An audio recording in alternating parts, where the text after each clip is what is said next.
What I have been thinking about, because I've had this passion for leadership for my whole life. I've always been so fascinated about, why is it that one leader is successful and another's not? I particularly remember in my days in the White House, actually, when I would watch cabinet secretaries, and I would say, what was it about Bob Rubin, who was our Treasury Secretary in President Clinton's administration? What was it about him? He'd walk down the halls of the White House, and people would almost bow in respect.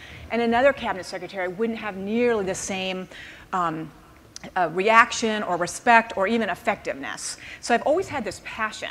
And in my work in leadership, I've come to believe, and I don't think I'm so far off, it's really, I think, this kind of the new thinking around leadership, that leadership is actually a feeling. And that's the counterintuitive part, because I don't think that we often think of leadership as a feeling.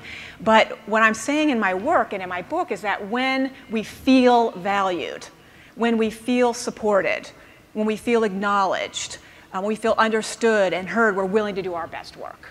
And that's really what my book is focusing. And the truth is that when people do their best work is when organizations are successful, when companies are profitable, when their people are doing as best they can. I think it's so important for leaders at the top to have some kind of time in their schedule to actually understand their community.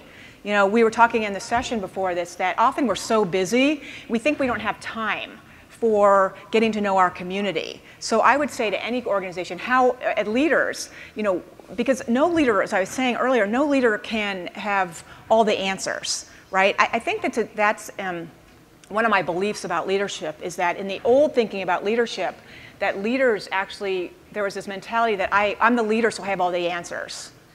But I think in today's leadership, actually, no, it's that leaders today are people that are willing to ask the questions, that are generous enough of spirit to say, I don't know everything, and you all are on the front lines. You have more thoughts than I do, and being able to create time in your schedule to make sure that you go around, you know who is working for you, you get to know your community and get the input.